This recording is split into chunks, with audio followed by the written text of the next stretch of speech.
Hi, how are you? My name is Angel. Today's video is kind of a chatty one. I have been holding off of giving you guys part 2 of my responses to your dilemmas that you sent me quite a few weeks ago. But I'm finally getting to it. I thought we'd just sit and chat. It'd be a nice break in the vlogs, I thought. And also there's some that I really wanted to get to because I've been thinking about them since I first saw them. So first, I'm having the most delicious gin and tonic. This is MALFY gin con limone, which is with lemon. It's the one with lemon with the yellow circles on the bottle, with a basic Indian tonic from Fitch and Leeds, and then I actually put some lemon wheels in there. I don't know if you can see, and then all the ice in the world. It's delish. Oh my god. It's just so fresh. Anyway, I want to jump right in because I'm ready to go. I'm ready to go, and I also feel like it's been too long since I asked you guys how to establish boundaries with a married friend of the opposite sex. Establishing boundaries doesn't always have to look like telling people, here's the boundary. Sometimes you can establish a boundary and somewhat imply it. You can establish a boundary by just acting on the boundary that you've established. So if you feel that your married friend is maybe phoning you at times that are potentially inappropriate, that would cause his wife to have a little moment, then maybe just stop picking up. You know, you don't have to tell him, please don't call me after 10 because it is not appropriate. You know, you don't always have to make it a big case. You just start acting on the boundary. So if you feel like this man calls me too late, stop picking up the phone. And then in the morning, you're just like, hey, I had gone to bed, or hey, I put my phone on D&D these days after 10, so what's up? You know, if you feel like maybe he wants to hang out in slightly inappropriate situations, when you get to the situation and you gauge that it's inappropriate, have something to do. Be busy, you know? Just be like, oh my gosh, I have to run. My girlies are getting together. We're gonna have some drinks, get us some GTs. I got to go. I'll see you later. It doesn't have to be a big case. We now have to have boundaries because I don't want. It doesn't need to be a very big wahala. You can just establish a boundary by acting on that boundary, you know? And then when he asks you about it, it doesn't have to have anything to do with him. If you find that your married friend is continually pushing your boundaries, like you tell him how you're not picking up calls at 10 and then he keeps calling you, or he gets annoyed at you about like, but you need to pick up my phone call past 10, then maybe you need to be like, so your wife wouldn't mind if you call me past 10? Then he's like, I don't know, me, say I can call who I want. They were like, no, you can't. You have a wife, and if she's not comfortable with it, then you shouldn't be doing that. You know? Then it's not even you who established the boundary. Now you're establishing the boundary for his wife.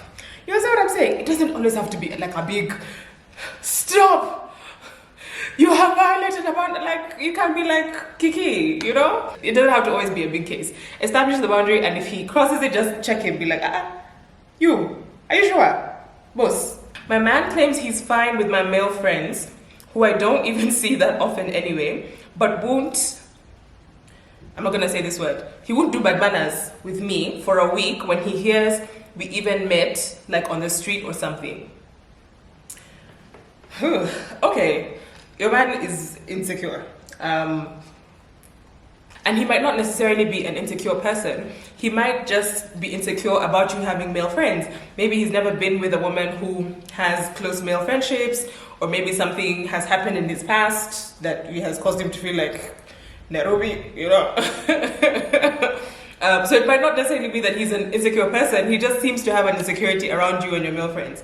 What I would do is probably, one, invite him to hang out with the guys. So like if maybe me and a group of friends, we're going to catch drinks, and some of those friends are my male friends, I'd say, babe, come.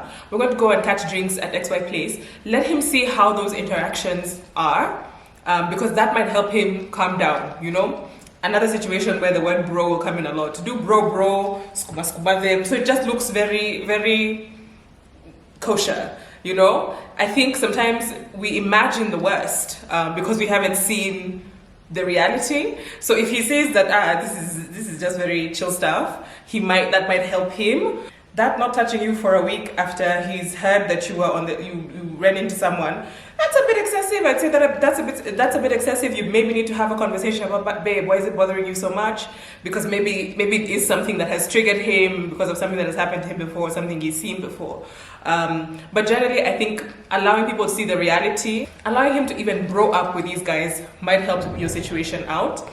If he gets more and more like that, I don't really know if you're able to keep up with that. So it would be a question of what's more important, the man or the friends, which is up to you. You know how important and deep and long-term your relationship is and your friendships are. So you may have to make a decision if his insecurity persists and maybe even grows and maybe he gets even more passive aggressive.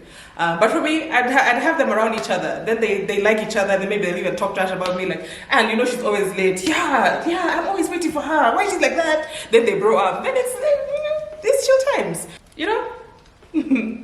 Toxic nuclear family members, to tolerate or to cancel. I believe that anybody is cancelable. I think anybody that is abusing their relationship with you or mistreating or mishandling you is cancelable.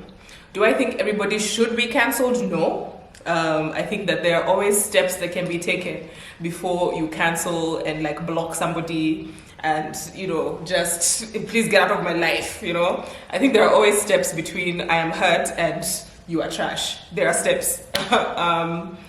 I would say one, have a serious discussion. Like a serious sit-down discussion and say, I feel like this relationship is getting very toxic for me. The way that you do X, Y, Z, A, B, C is hurtful to me, and I'm not sure that I can continue to take that. A lot of the time, if the situation is very toxic, and if they are in fact the one that's toxic, because the relationship might be toxic because of both of you, okay? But if they are in fact the one that's toxic, they may challenge you on it. They'll be like, so like, what are you saying? Like, if I don't stop asking you about your relationship, then you're going to do what? You're going to block me. If somebody challenges you like that, as a response to you expressing hurt and pain, they might be cancelable. That might be somebody who is taking advantage of the fact that your relationship or the way that you are related to them is irreversible. Like your brother is your brother, your mother is your mother, your sister is your sister, your father is your father. But that is not a thing to be taken advantage of. Even toxic mothers, you can give them distance. Now, I think with family, because I find family to be very important, I think sometimes with family, all it takes is distance. Familiarity breeds contempt. Sometimes because you're so close, people start acting funny. Because where are you going? Unanda. So I think sometimes it's not necessarily that the relationship is toxic, it's just you guys are a bit too familiar. You know what I'm saying? Maybe don't block, but stop talking. Stop talking for a while. Establish a boundary, give your asks. If your asks don't get met, then take your space. Stop talking, disappear, let them look for you in such a way that they have to own up to their mistakes. Because once a person has space, then they have to think about, oh my gosh, this person actually meant that she was tired of my shit. So then when they tafuta you, then they have to be like, okay, listen, I messed up and I don't know, you know what I mean? Or maybe even they might not come back to you, but like the other members of the family will call a whole family meeting to reconcile. But then that person would have to own up to the fact that you established something, they didn't honor it, and now they are in the wrong. So not necessarily, I'm not really one for entirely canceling family members, but I am one for taking space when needed, because you don't have to stay in something that is painful and hurtful for you just because you are related.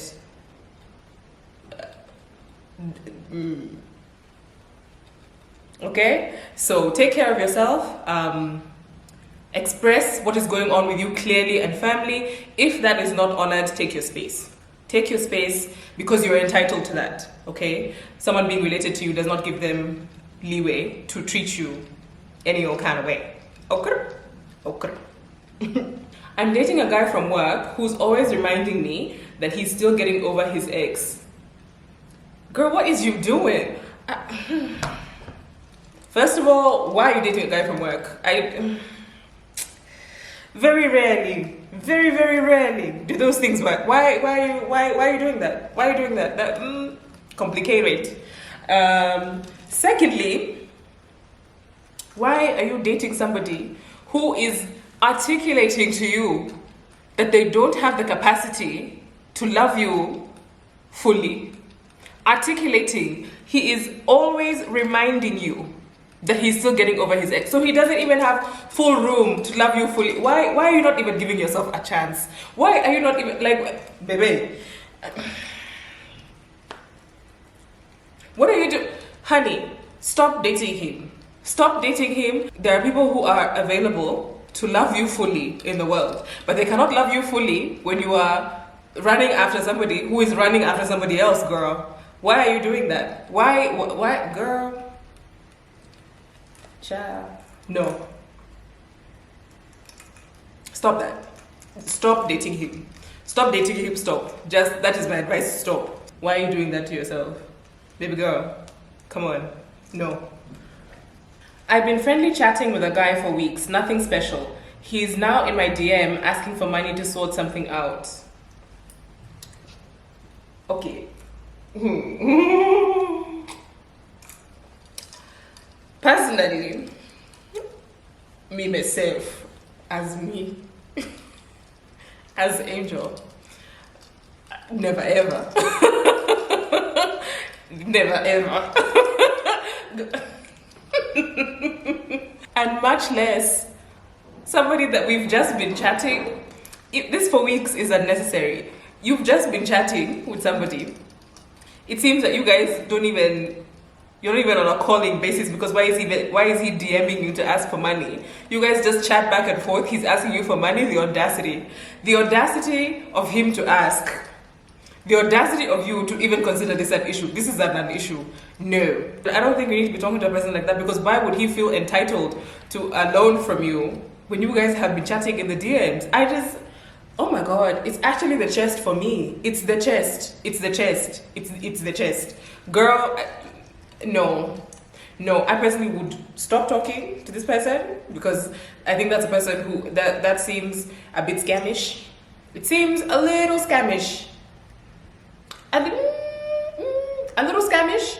But I don't know. I wouldn't give him the money. For sure, I would not give him the money. Don't you dare. Girl, let me not find, where? Your opinion on height when dating. Sorry, I'm chewing ice. So I'm assuming that you're asking me if I think that height should be a factor when you're dating someone or choosing someone to date. No. No, not really. Yes and no. Okay, wait. I think that height is such a small thing. I think we fixate on that as women.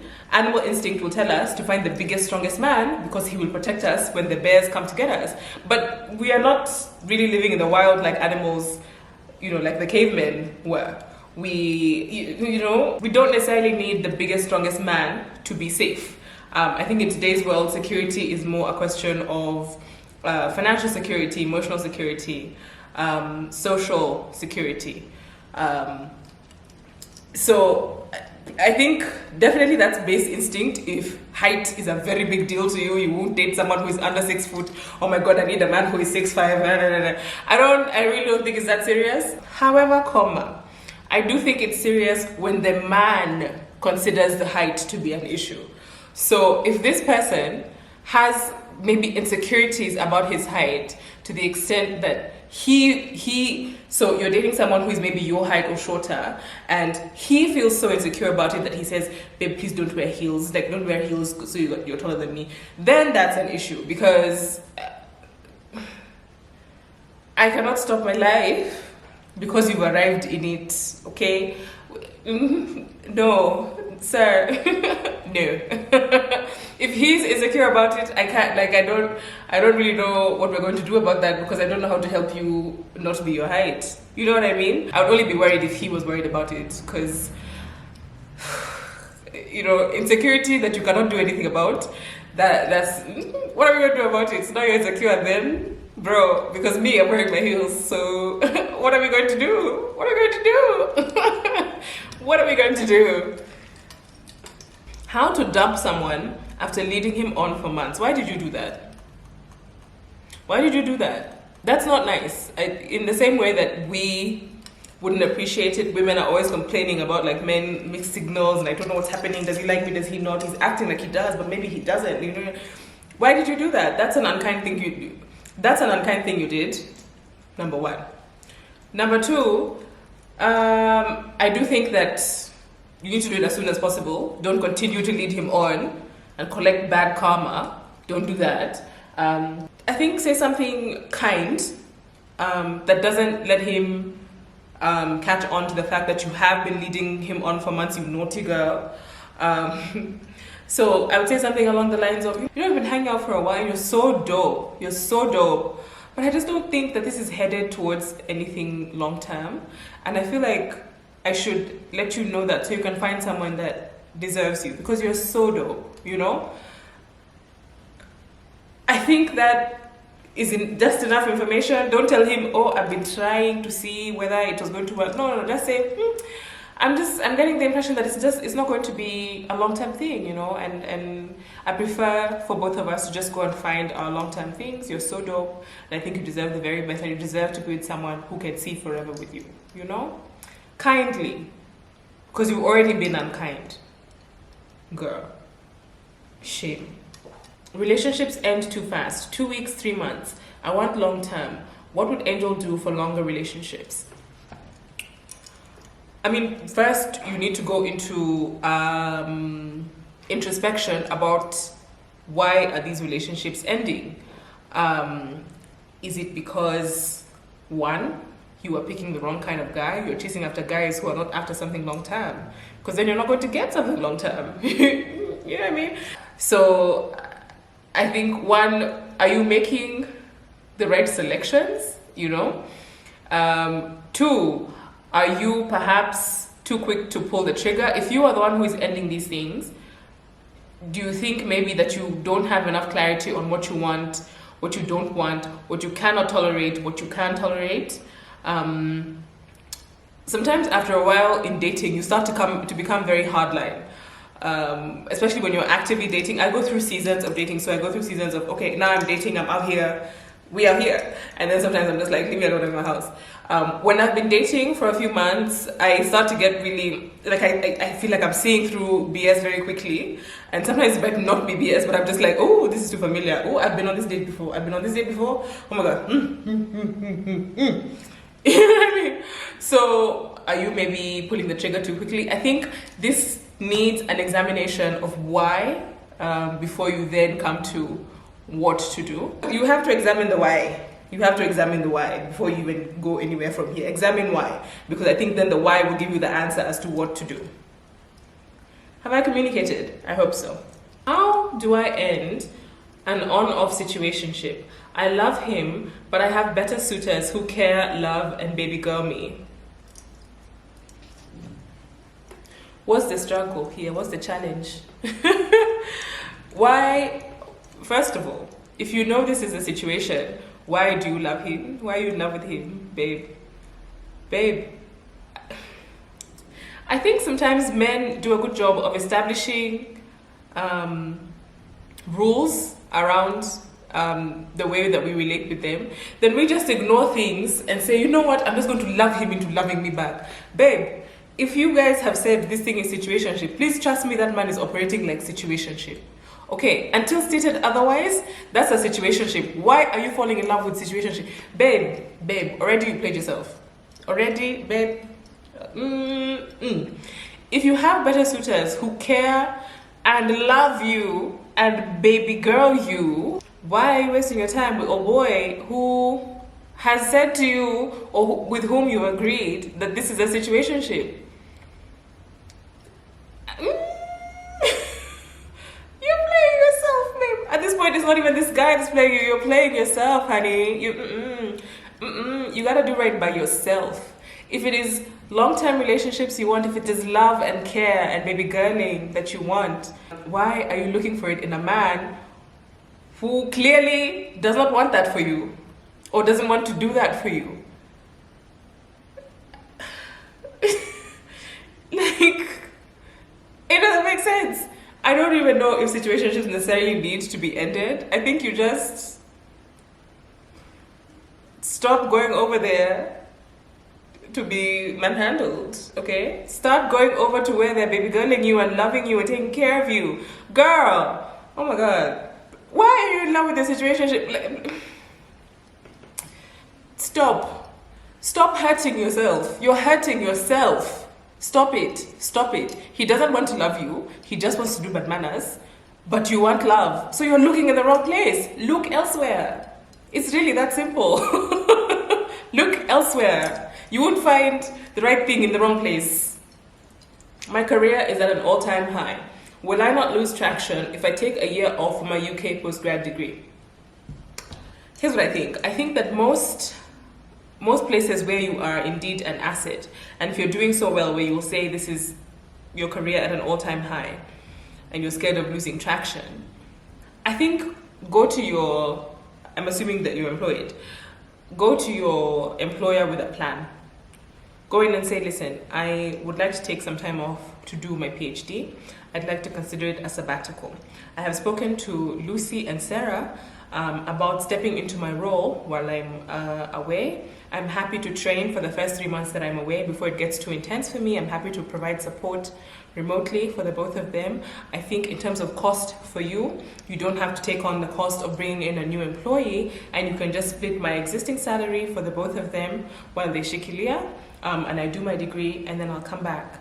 And then promise them that when you come back, you'll do and maybe 18 months or 24 months with them before you move on to your next venture. Of course, getting your degree will add on to your value. So maybe you'll be able to access better positions with different employers.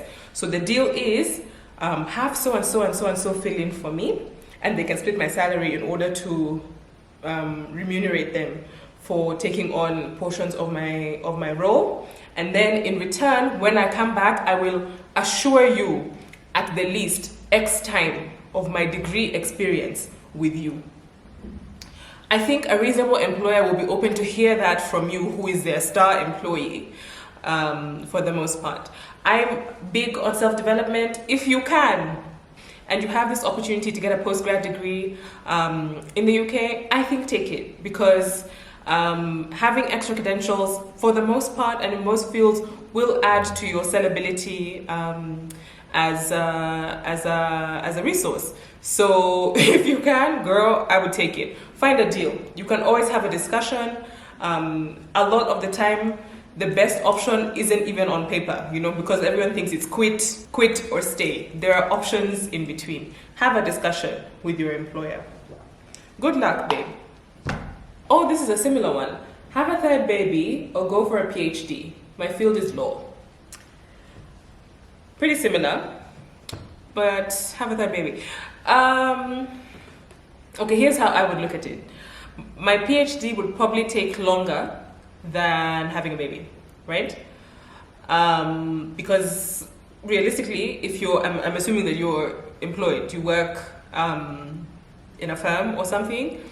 Generally, in a professional setup, you will work until quite close to your delivery date, and then you will take your 3 months off maternity leave, parental leave. That would mean that you're away from work for maybe 4 months total, right? You're still able to be functional and still progressing in your career. A PhD will probably require for you to forfeit your employment,